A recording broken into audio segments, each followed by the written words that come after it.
visions through my dreams, seeing myself swimming in the universe. My ancestors gave me gifts to read cards, predict and heal.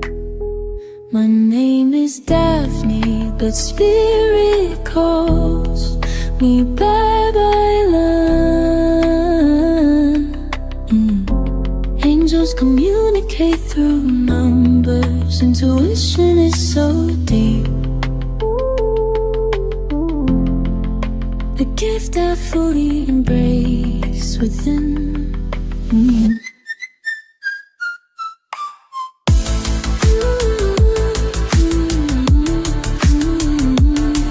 Hi everyone! Welcome po sa inyong almost personal readings. So, let's check kung ano pong nangyayari sa paligid. I want you to know that this is a general reading.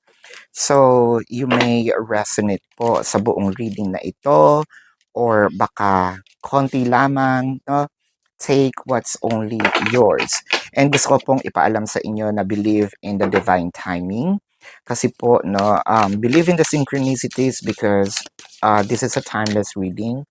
Whenever you find this video, the message is also meant to find you. So, magsimula na tayo. Meron tayong nakikita ditong somewhat, no, i-harvest natin. Siguro, dumating yung time na ibinigay din natin yung, kung tayo yung nagtatanim ng harvest, it means na nagbunga o magbubunga itong, or we're expecting na magbubunga ito kaya meron tayong harvest, no? We plant the seed, we put the right amount of water, no? Nilagay natin ito kung saan tamang matatamaan ng araw, yung hindi masyadong mainit, hindi masyadong malilim, no? We have a right fertilizer. So, I'm talking about, planting the seeds without really talking about the pagtatanim, no, with the seeds. I suppose you get what I mean. This is kung pinakita ko kay person yung yung pagmamahal na sapat, no? Hindi yung siguro dumating din dun sa part na siguro sumobra ako ng kaunti, pero merong paliwanag, no? Sinasabi ko kay person na kaya ako nagkakaganito or kaya ganito yung aking pagmamahal sa'yo, it's because merong explanation, hindi yung bahala si Batman, no? Bahala siya magkaroon ng sarili niyang interpretasyon. Now, kaso, parang kahit gaano ka kaganda yung pundasyon na ginawa natin, kahit gaano kaganda yung punla, yung pagsisimula, I feel like nagkaroon kayo ng separation with the Ten of Swords. Probably, sinasabi mo dito, naniniwala pa rin ako na magkakaroon pa kami ng reconciliation, may ipagpapatuloy pa namin itong relationship, magkakaroon pa kami ng mga, magagandang alaala, no? Maipagpapatuloy pa namin itong relasyon na sinimulan namin. So, with the Ten of Swords clarified with the Nine of Swords and the King of Pentacles, medyo worrisome tayo ngayon dahil parang sinasabi natin, para akong kinakabahan.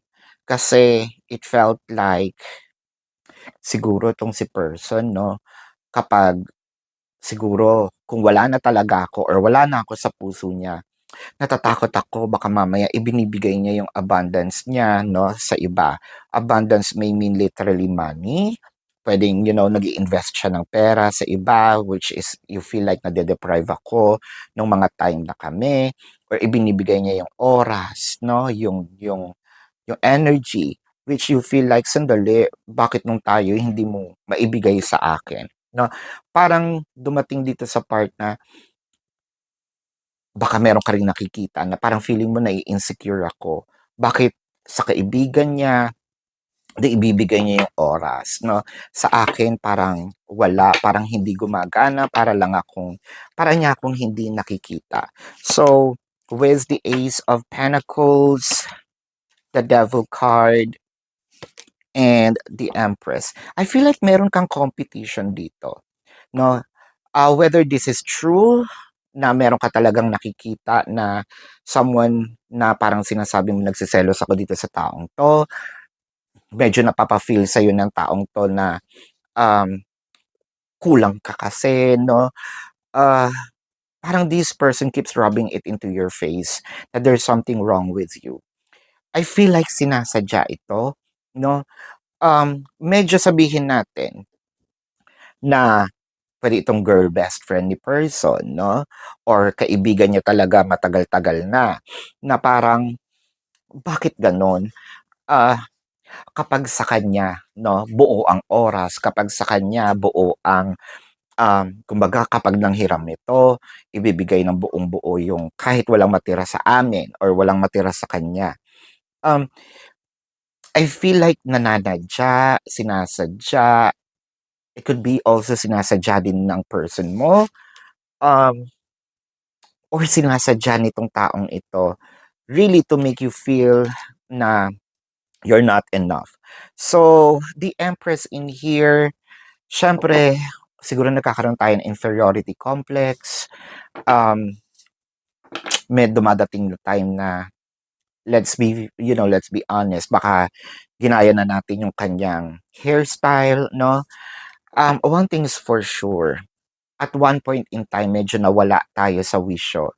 At one point in time, medyo, um, sabihin nating the insecurity kicks in, no?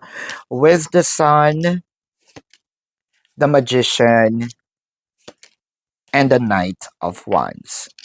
I feel like you're crossing your fingers na somewhat um, mabago itong relasyon ninyo, somewhat mabago yung pakikitungo niya sa'yo, somewhat maibalik yung warmth, no?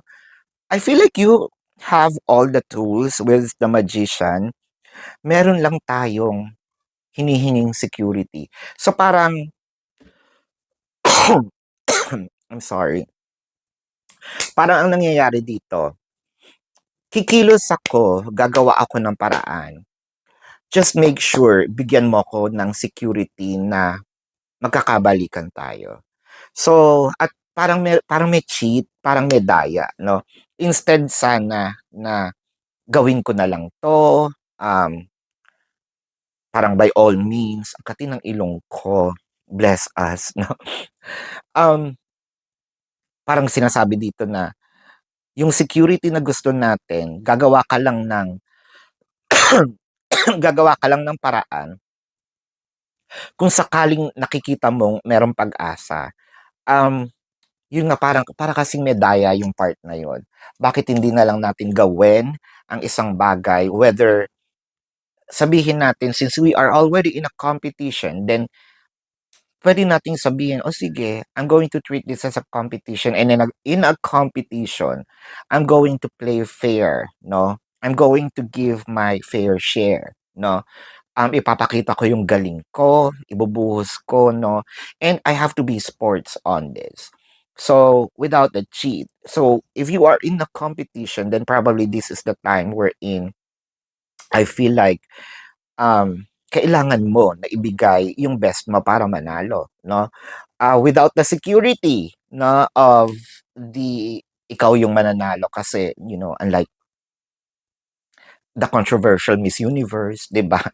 So, sabi nila binili and, kung merong gano'ng kontrobersiya, nakita mo naman kahit saan siya magpunta, 'di ba? Hindi nga siya masyadong pinapansin. Unless dun sa lugar niya. So, kahit saan siyang bansang pumunta parang hindi siya pinapansin. Mas kinukuha pang judge yung supposedly the rightful winner. I have no beef, maganda si girl, the Miss Universe, maganda naman siya. Pero when it comes to anyway, it's not about the Miss Universe. Kabaklaan yan. Yung sinasabi ko lang is you have to be fair. So kung eto na yung competition, nandito ka sa competition, you have to do your best. With the Five of Swords and the Queen of Swords, I feel like kung ngayon nagsisimula ka na I feel like you're winning kasi the Queen of Swords is a person who is going to do everything, no? The Five of Swords signifies it can be fluctuations but in the end you are winning. So, nakikita natin dito because of your perseverance, no? Pero yun nga lang, at one point, bigla mong maiisip, bakit kailangan ko makipag-compete sa taong dapat nasa akin, no? Again, this is just a guide, no? Kaya nga tayo nandito. Ang sinasabi lang ng card. So, if you're already in a competition, then by all means, no, do your best to compete. Pero if you don't wanna compete, nasa sa'yo din naman yan, no? Pero you must also learn, no, that there is a consequence of not competing. So by all means, no, kung feeling mo I'm going to win kahit hindi ako mag-compete, then bakit ka pa makikipag-compete, no? But if you truly want the person to be with you, ang sinasabi lang dito ng card, so go ahead without even the security of that you're going to win. I'm going to fight for it, no? Because in the end, you are still winning or you are going to win. So, this is your reading bago natin i-check yung zodiac sign, no, ng person mo. Let's check, I mean, kung kayo nakaka-resonate, let me know sa comment section. And if you have a personal question, dito po sa description box ng video na ito, there is a link. Click the link, you will be routed to my website. Nandun po yung name, number, QR code, amount per question. Take advantage of the 4 questions plus 1 kasi discounted po yan. And if you want to book a private reading, nandun din po siya. So, let's check the zodiac sign of your person. This can be their sun sign or a placement in their chart or pwede rin naman lumabas ang zodiac sign ninyo. I'm seeing Libra, I'm seeing Gemini, Leo, I'm seeing Aries, Taurus, Aquarius, Virgo, Capricorn, Taurus, Virgo, Capricorn is here. Aries, and Sagittarius. So, this is your reading. Maraming salamat. Love and light. Namaste. See you po sa susunod na readings. Goodbye.